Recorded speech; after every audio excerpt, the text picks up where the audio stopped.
Some encounters begin as routine interactions, yet evolve into experiences that reshape our understanding of ourselves and others. That particular Wednesday evening at work was meant to be straightforward. I planned to complete some pending documentation before departing for home. However, when my supervisor approached my workstation requesting I remain after my colleagues had left, I experienced an inexplicable sense of anticipation. What transpired afterward continues to occupy my thoughts, not due to any impropriety, but because it fundamentally altered my perception of both him and myself. Before sharing the complete account, I'm genuinely interested to learn. From which location are you reading this? Please share in the comments section.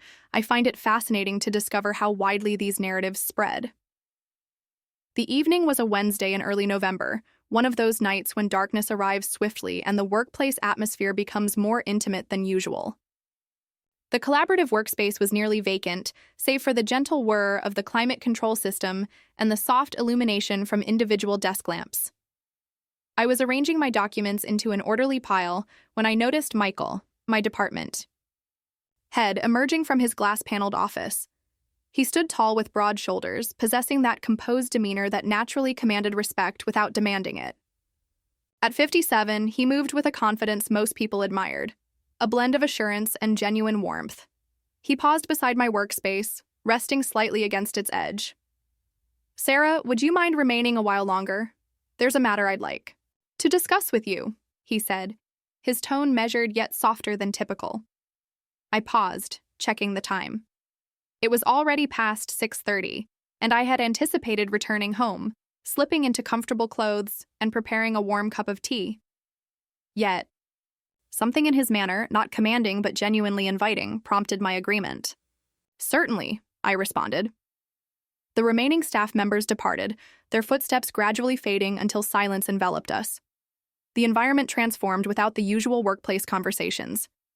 Every sound became distinct, the soft padding of my shoes across the carpeting, the gentle tapping of his pen as he stood beside his desk, the distant murmur of evening traffic. Michael gestured for me to accompany him to his office. The space was warmly illuminated, contrasting with the harsh fluorescent lighting of the main area. The window blinds were partially closed, allowing streaks of city lights to dance across his wooden desk. He closed the door behind us, not secretively, but creating privacy. "I wanted to review the presentation you submitted," he said, indicating a folder on his desk. "You've been contributing exceptional work recently, and it deserves more than a hurried review during busy daytime hours." I settled across from him, smoothing my dress over my legs. We began examining the details, figures, forecasts, potential modifications. Yet as time progressed, our discussion began to wander. He inquired about my weekend activities, then about my daughter, who had recently relocated across the country. There was a naturalness in how he listened, leaning forward attentively, his gaze steady and focused. His attention remained unwavering, making me feel valued not merely as a staff member, but as an individual. At one moment, I chuckled at his comment, and he responded with that gradual, intentional smile that illuminated his entire face. It made me recognize how infrequently we had conversed like this, without interruptions from telephone calls or colleagues requiring his attention. Time passed unnoticed.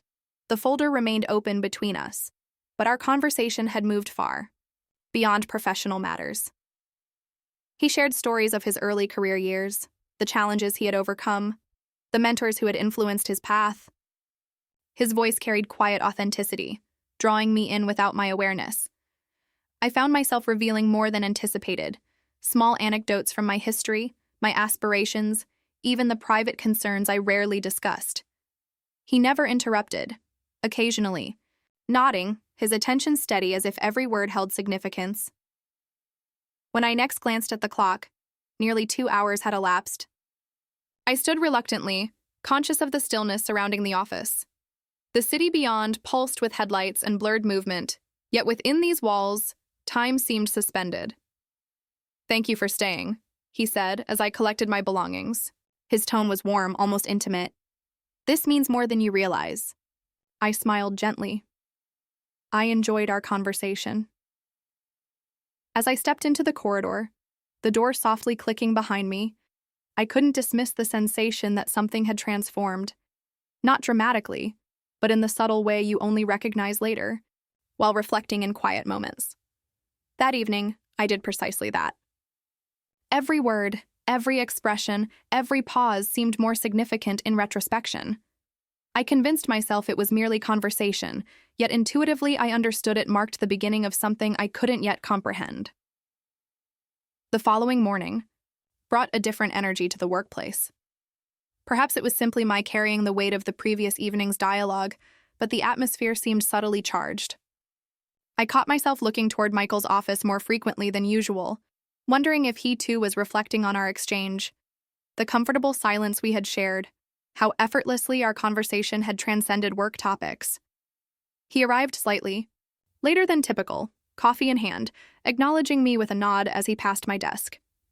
Nothing seemed unusual, yet there was lingering warmth in his expression. I attempted to concentrate on the spreadsheets before me, but my thoughts kept returning to his voice, that gentle sincerity that had captivated me.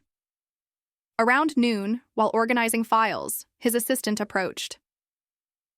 "Michael would like to see you in his office," she said with a pleasant smile. I stood adjusting my blouse and walked to the glass door. He sat behind his desk but gestured for me to take the chair beside him rather than opposite. This small change made the space feel more collaborative, as though we shared the same perspective rather than facing opposing positions. "I've been considering our discussion last evening," he began, glancing toward the presentation folder. "Your perspectives were more insightful than you probably realize." Warmth spread through my chest, though I maintained composure. "I'm pleased you found value in them." He leaned back slightly, observing me thoughtfully. "Sarah, you possess a unique perspective on things, not just professionally, but in life. It's uncommon." The compliment surprised me, leaving me momentarily speechless. "Thank you," I finally managed, my voice gentler than intended. Our conversation returned to work matters, yet occasionally his hand would brush the armrest of my chair while reaching for documents, or his leg would lightly touch mine beneath the table. Nothing felt calculated, more like the natural closeness of two people who had grown comfortable without realizing it. By late afternoon, he suggested stepping out for coffee. "The air feels stagnant in here," he said with a slight grin. "Let's take a brief walk." We discovered a small cafe several blocks away, one of those inviting places with ambient lighting and the aroma of fresh baked goods filling the air. We sat near the window, watching daylight fade as we talked. This time our conversation delved even deeper. He asked about my early years in the city, how I had managed raising my daughter while maintaining a career, and decisions I wished I had made differently. I answered honestly, not minimizing the difficult aspects. His eyes showed no judgment, only quiet attentiveness. Eventually, he shared a personal story about a decision from years past that still troubled him. The vulnerability in his voice surprised me. I realized that in this moment, he wasn't simply my supervisor. He was a man trusting me with private aspects of himself he didn't share freely. As we returned to the office, our pace was more leisurely, the distance between us narrower. When we reached the building, he held the door, his hand resting gently on my shoulder as I passed through. It was a small gesture, yet I felt its warmth long after his hand had moved away. That evening, after most staff had departed, I noticed him standing near my desk again. "Sarah," he said quietly, "would you consider staying briefly longer?" I agreed without hesitation. The office was hushed once more, enveloped in the kind of stillness that seemed to embrace us. He didn't retreat to his office immediately. Instead, he leaned against the wall beside my desk, as if preferring to avoid the formality of his workspace. We discussed the presentation briefly, but conversation drifted again, this time to memories of music we both cherished, the kind that evoked specific seasons and long-past moments. When I finally gathered my things, he accompanied me to the elevator. We stood momentarily, neither pressing the button immediately. Our eyes met, and something unspoken passed between us, something we both felt but didn't verbalize. The elevator doors opened with a soft chime, and I stepped inside. As they closed, I glimpsed him standing there, hands in his pockets, a gentle smile on his face. That night, lying in bed, I recognized that what I felt had evolved beyond curiosity. It was connection, unexpected, undeniable, and quietly intensifying. The following week carried a subtle undercurrent throughout the office. To others, it likely appeared routine: meetings, calls, emails. Yet between Michael and me, an invisible thread drew us closer. We didn't discuss it openly, but I sensed it in how his gaze lingered slightly too long during meetings, or how his voice softened when addressing me. By Wednesday afternoon, storms had moved over the city. Rain fell steadily against the large office windows, and the gray light made the entire floor feel more enclosed and intimate. I had remained later than usual to complete a report, and when I looked up, most of the floor lights were dimmed. The heating system's hum was the only sound, until I saw Michael standing in his office doorway. "You're still here," he observed, his voice low. I smiled faintly. "As are you."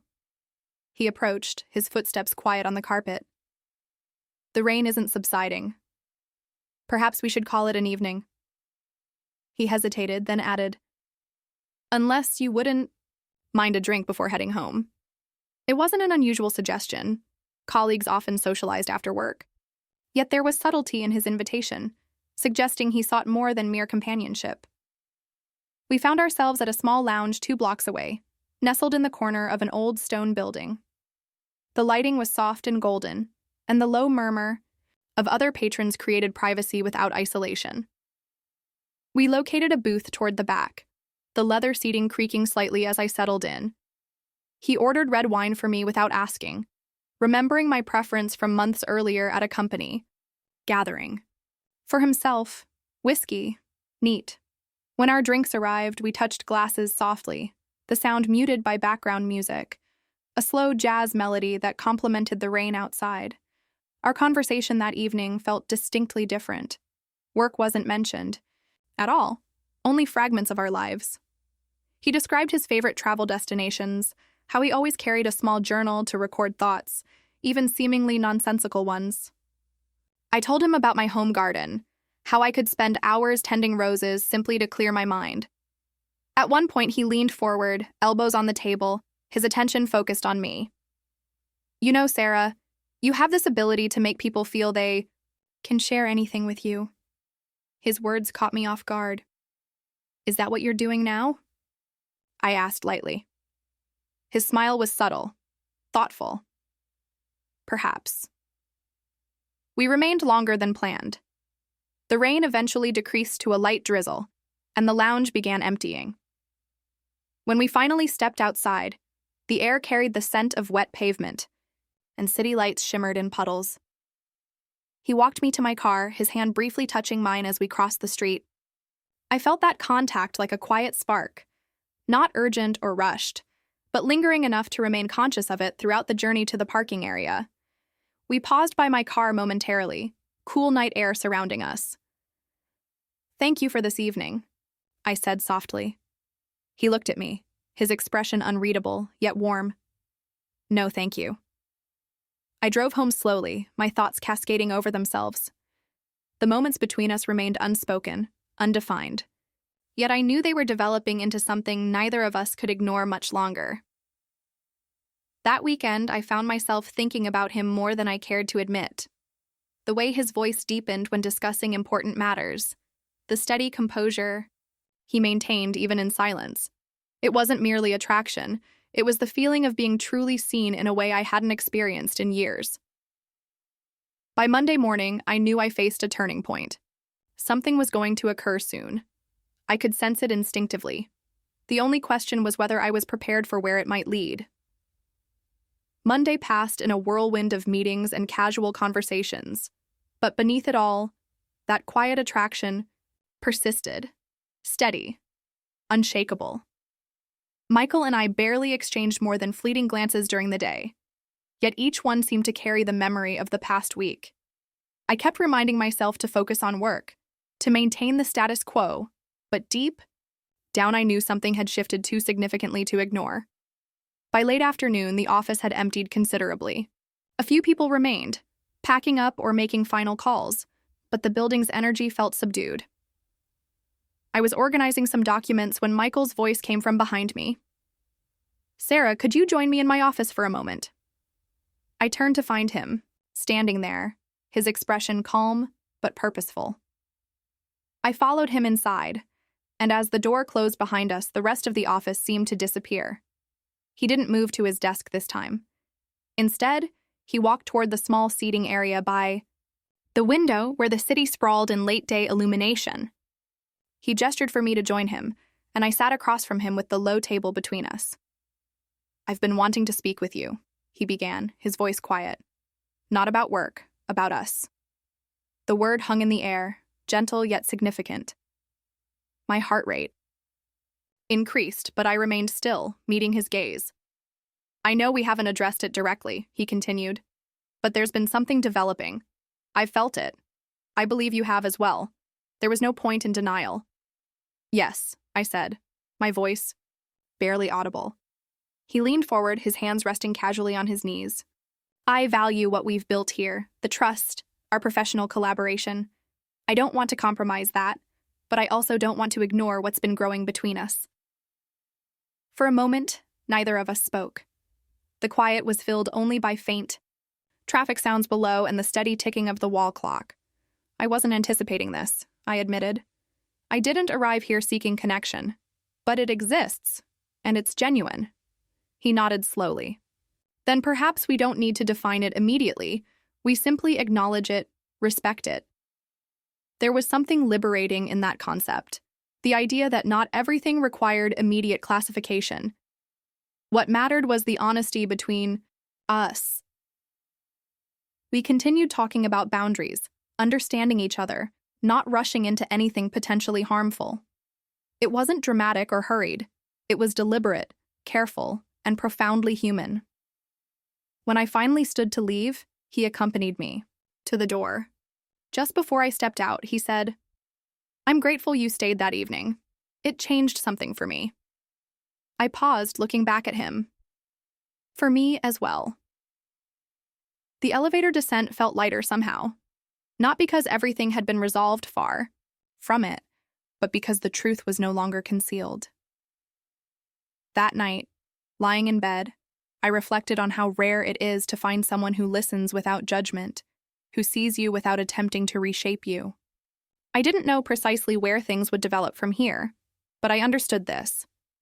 What had begun as an ordinary evening after work had transformed into a moment of genuine connection, and that alone was worth cherishing. Sometimes life's most unexpected turns aren't loud or dramatic. They're quiet, steady, and honest, the kind you feel deep within long after the moment has passed. As I drifted off to sleep, I found comfort knowing that whatever happened next, I would face it with clarity and with my heart and eyes wide open.